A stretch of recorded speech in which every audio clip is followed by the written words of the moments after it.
It's the concept of how do you do more with less. So with precision ag and variable rate technology, we have the ability to and control a lot of our input costs and therefore improve the bottom line for our farmers. A lot of interest in this region of Ontario in the harvesting of corn stover, which you're very interested in as Yes. well.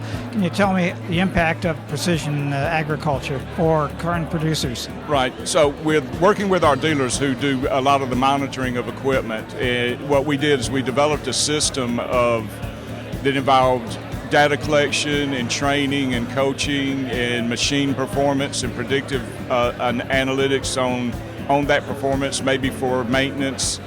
And we coordinated that all into a system for a corn stover baling project. And what we were able to do is double the efficiencies across the board in many of the key performance indicators, KPIs as we call them, that brought a level of economics to the project they frankly had not been able to see before. So it's the concept of using data to increase efficiency at work, and it's in the best sense of the word. Just one of the, relating this back to a 26% increase in density that we achieved over those 4 years meant they handled 26% fewer bales. And that doesn't sound a lot until you know that they're handling about 600,000 bales. That's a lot of material. And that's improving economics through nothing more than better operations. And that was based on data collection, evaluation, and use. There's just a wealth and multitude of decisions that are going to be going into this system as you develop it.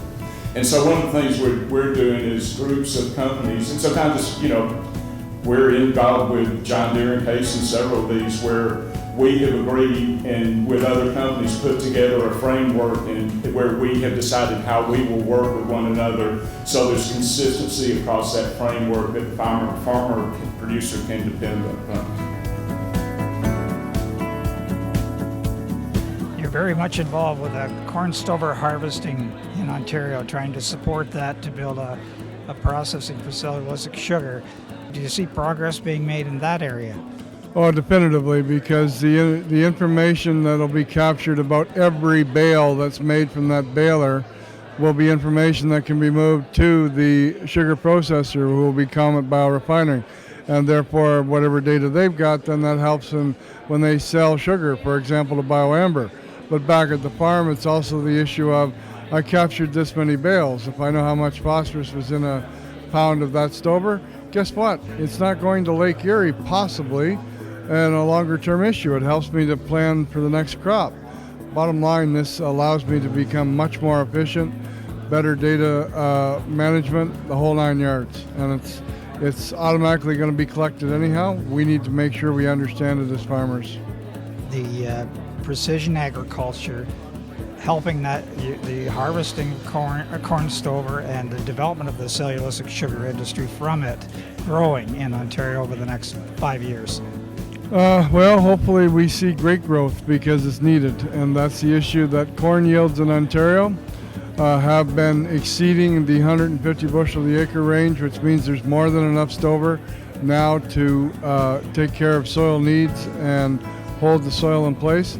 And when you're over 150 now and moving into the 160, 70, 200 bushel the acre range and higher, you got way too much residue to deal with. We have now got a market for you to be able to move that without having to do added exercise to the field. And at the same time now, we need to get the first process ironed out.